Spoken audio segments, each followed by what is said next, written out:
Hello guys, कैसे हैं आप लोग। तो गाइस आज हम आए हैं, you know that very well.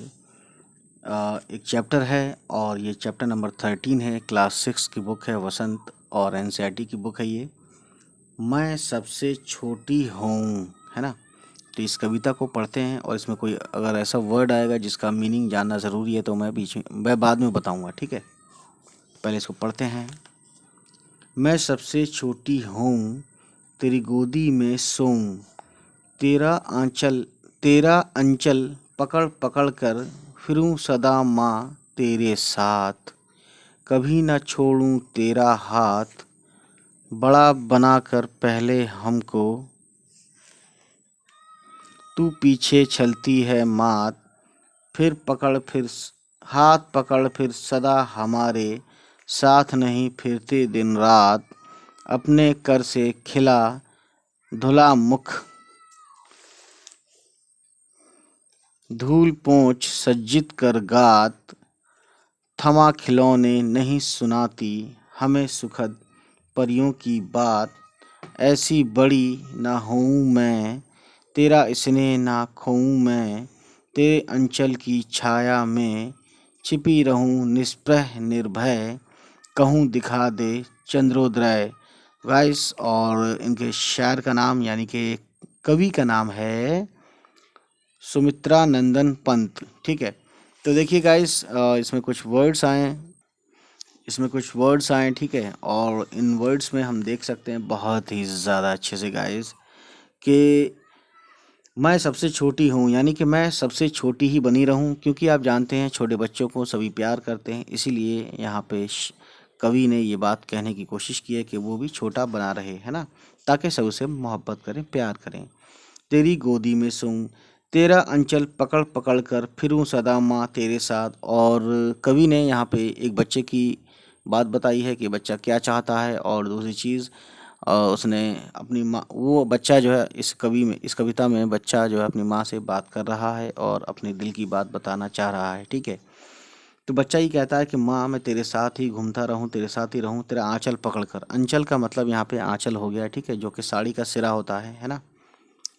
कभी ना छोड़ूं तेरा हाथ, और मतलब साथ ही रहूं मैं तेरे, ये बच्चा कहना चाहता है। बड़ा बनाकर पहले हमको, तू पीछे चलती है मात। और ये कहती है कि तू हमें बड़ा कर देती है और उसके बाद जो है तू हमारे पीछे जो है अ, यानी जो ऐसा चाल चलती है कि हमारे जो है हमें फ्री कर देती है, या जो भी इसका मतलब, इसमें कई मतलब हो जाते हैं, ठीक है। तू पीछे चलती है मात, यानी कि हमारे पीछे चाल चलती है, कहने का मतलब यही है। और चाल चलकर हरा देती है, बड़ा बनाकर हमको, है ना। जबकि बच्चा चाहता है कि बड़ा ना बने, ठीक। हाथ पकड़ फिर सदा हमारे साथ नहीं फिरती दिन रात। और इस चाल से कि तू हमें बड़ा बनाकर और हमारे साथ नहीं रहती है ना। यानी हाथ पकड़ा फिर सदा हमारे साथ नहीं फिरती दिन रात, यानी कि जब हम बड़े हो जाते हैं तो जाहिर है हमारे साथ माँ तू नहीं रहती है जब हम बड़े हो जाते हैं, ठीक है। अपने कर से खिला धुला मुख, यानी कि मुख यानी कि मुंह, और कर यानी हाथ। अपने कर से खिला धुला मुख यानी हमारे मुंह को खिलाती है, अपने हाथों से धुलाती है, यानी साफ सुथराई का काम करती है।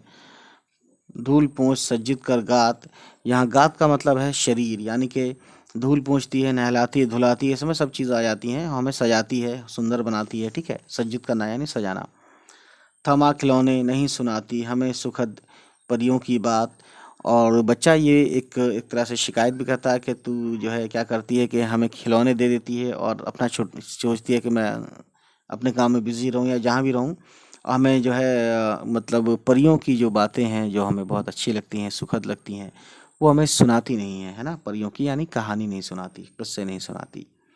ऐसी बड़ी ना हूँ मैं। और बच्चा यही कहता है बार बार कि मुझे ऐसा बड़ा नहीं होना है कि जिसमें तेरा साथ ना हो, जिसमें तू मुझे परियों की कहानी ना सुनाए, है ना। तेरा स्नेह ना खोऊं मैं, यानी कि बड़ा होकर मैं तेरी तेरी मोहब्बत नहीं खोना चाहता। स्नेह मतलब मोह, प्यार, है ना। यानी यहाँ माँ का जो प्यार है वो खोना नहीं चाहता बच्चा।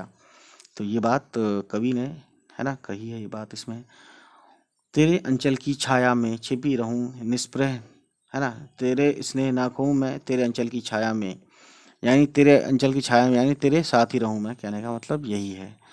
छिपी रहूं निष्प्रह निर्भय, और ये कहूँ दिखा दे चंद्रोदय। अब यहाँ पे ये कहती है कि मैं जो है तेरे उसमें रहूं, निष्प्रह का मतलब होता है कि यानी कि मैं तेरे साथ रहूं, मुझे कोई खौफ ना हो, मुझे कोई डर ना हो, है ना। और ठीक है, मुझे किसी चीज़ का गम ना हो, ठीक। कहूँ दिखा दे चंद्रोदय, ये कहती है। और इस बाद में ये कहता है चंद्रोदय देखनी, यानी कि कहीं पे ऐसा खिलता हुआ या चमकता हुआ चांद दिखा दे, यानी कि मुझे ऐसा कुछ दिखा दे और मुझे ये वादा कर दे, या इस तरीके से ये बात कहना चाहते हैं कवि, ठीक। और गाइस सुमित्रा नंदन पंत ने ये बात लिखी है, यानी कि ये कविता लिखी है, और ये कवि का नाम है सुमित्रा नंदन पंत।